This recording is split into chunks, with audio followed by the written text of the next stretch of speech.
আসসালামু আলাইকুম। প্রতিদিন ন্যায় আজকে আবারও আপনাদের সামনে অতি গুরুত্বপূর্ণ একটা ভিডিও নিয়ে উপস্থিত হয়েছি। আমি মোহাম্মদ মেহেদী হাসান।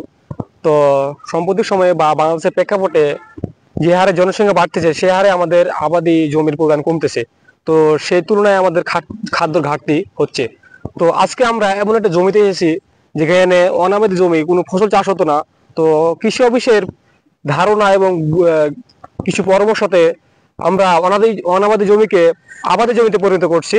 তো সেই সম্পর্কে আমরা কিছু তথ্য নিব স্যার থেকে যে কিভাবে এই পরিকল্পনাটা হলো। তো আসসালামু আলাইকুম স্যার। ওয়ালাইকুম সালাম। স্যার, এখানে আমরা জানতাম যে কোনো ফসল চাষ হতো না। তো আপনাদের কৃষি অফিসের কিছু পরামর্শে আলহামদুলিল্লাহ ভালো কিছু ফসল উৎপাদন হচ্ছে, সাথী ফসল হিসেবে বেশ কিছু ফসল বা মিশ্র ফসল হিসাবে। ধন্যবাদ। এখানে জনাব আরিফ সাহেব, উনি একজন বিএ পাস শিক্ষিত বেকার যুবক। উনি চাকরির পিছিয়ে না ছুটে কৃষিকাজের সাথে নিয়োজিত।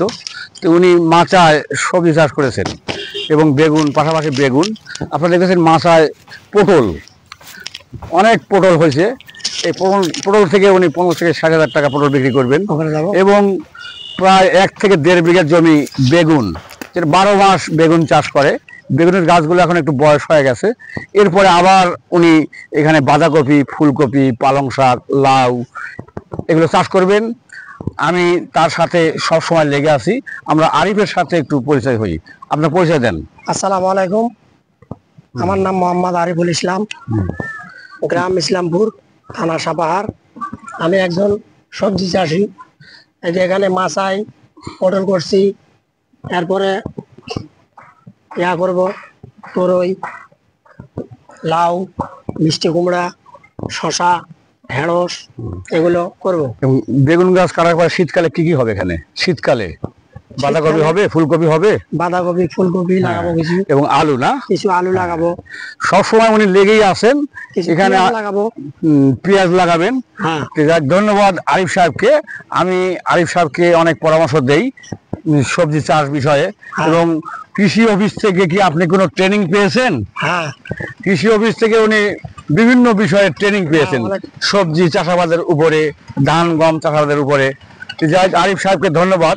আমরা তার এই সবজি বাগান একটু ঘুরে ঘুরে দেখি। এবং সবজি বাগানে উনি কিছু আখত লাগিয়েছেন পারিবারিক ভাবে, কিছু আখ খাওয়ার জন্য, গুড় হয় না, এমনি খাওয়ার জন্য, চিবিয়ে খাওয়ার জন্য রসালো আখ। এবং আমরা দেখব যে উনি মাচায়, যেটা খুবই কঠিন, মাচায় সবজি চাষ। মেয়েদের দিকে আসুন। মাচায় সবজি চাষ আমরা সেটাই দেখবো। সবজি এখন শেষের দিকে। মাচায় সবজি চাষ, এখানে এখন আছে সিম গাছ। যেমন সিম গাছ এখন মাচায় উঠতেছে 300-400 গজ, পানি নিচে পানি। এবং এখানে সে গাছগুলো এখন শেষের দিকে। এরপরে আবার লাউ এখানে উঠবে, সিম আছে। 12 মাস বিভিন্ন ধরনের সবজি চাষ করে থাকেন এবং সবজি থেকে মোটামুটি বছরে 2-3 লাখ টাকা ইনকাম করে থাকেন। এই যে দেখেন ঝিঙ্গা আছে, ঝিঙ্গা কিন্তু লাউ এখন আছে ওখানে। আমরা খুবই খুশি আরিফের প্রতি। এবং কৃষি অফিস, আমরা তাকে মাচায় সবজি চাষ একটা প্রদর্শনী দিয়েছি। আজকে সেই প্রদর্শনী পরিদর্শনের জন্যই আমরা এসেছিলাম। আপনারা দেখেন যে এখানে বরাবর শুধু সবজি আর সবজি। এবং বেগুন গাছ এখন বয়স হয়ে গেছে, কেটে আবার শীতকালীন বিভিন্ন রবি শস্যে যাবে।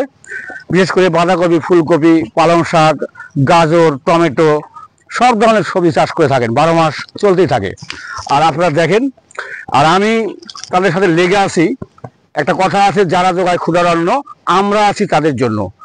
আমি মোহাম্মদ বাবুল হোসেন, উপসহকারী কৃষি অফিসার, কাজ করি শিরন্টি ইউনিয়নের শিরন্টি ব্লক প্লাস বিওল ব্লক।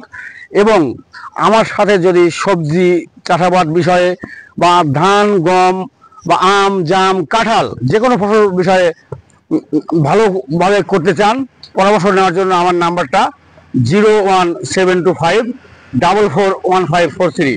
ধন্যবাদ। আসসালামু আলাইকুম। আবারও দেখা হবে অন্য কোনো সময়। ধন্যবাদ।